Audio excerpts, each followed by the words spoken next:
In today's video, I'm going to teach you how to access your Calendly calendar connection settings in Chrome.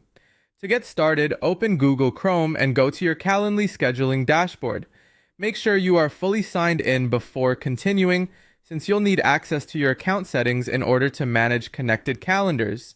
If your dashboard is already open, that's perfect. If not, simply navigate to Calendly and wait for the main scheduling page to load completely. Once you're inside the dashboard, the next thing you want to do is head to your account settings area. Look for the account section in the main navigation and open it. This is where Calendly keeps the personal settings and integrations associated with your scheduling setup. After you enter the account area, find and select Calendar Connections. This page is important because it shows you which calendars are currently linked to your Calendly account, and it's also where you can adjust how those calendar integrations behave. After the Calendar Connections page opens, locate the Google Calendar Connector block.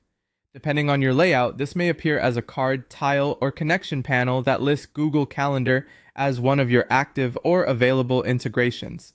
Take a moment to identify the correct block so you don't accidentally open a different calendar service.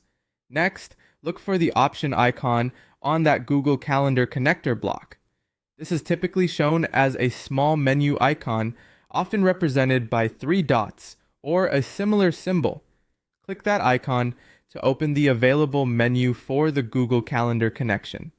This menu gives you access to actions and settings related specifically to that calendar connector.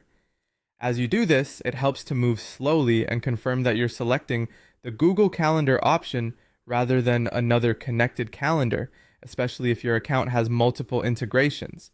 If the page takes a second to respond, just wait for the menu to fully appear before clicking anything else. And that's it.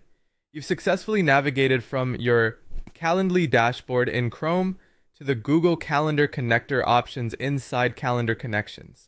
This is the correct path to reach the menu for that connected calendar and continue with any related management or configuration tasks from there.